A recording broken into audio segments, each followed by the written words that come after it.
Once upon a time, deep inside a quiet forest, stood a tall, hidden tower. There were no doors, no stairs, just one tiny window at the very top. And in that tower lived a girl named Rapunzel. Rapunzel had the most beautiful hair anyone had ever seen, long, golden, and magical. It flowed like sunlight and sparkled whenever she moved. But Rapunzel wasn't free.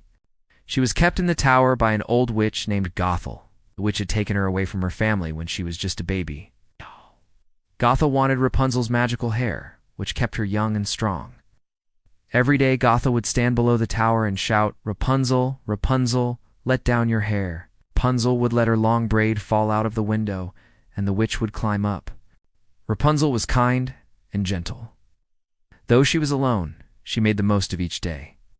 She painted the walls with colorful flowers, sang songs to the birds, and watched the clouds float by. Curious, he followed the sound and came to the tower. Still, she dreamed of the outside world, the trees, the rivers, the stars, and wondered what life was like beyond her tower. One sunny afternoon, a young prince rode through the forest, heard a beautiful voice singing high above the trees. He hid behind a tree and watched as the old witch shouted for Rapunzel's hair. To his surprise, a golden braid came tumbling down, and the witch climbed up. But when the prince climbed up, she was startled.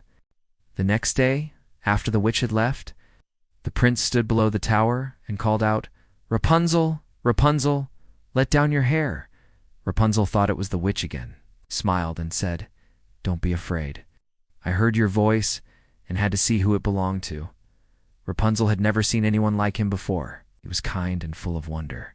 They talked for hours, and for the first time, Rapunzel felt truly happy. The king and queen recognized Rapunzel immediately. They had searched for her for years.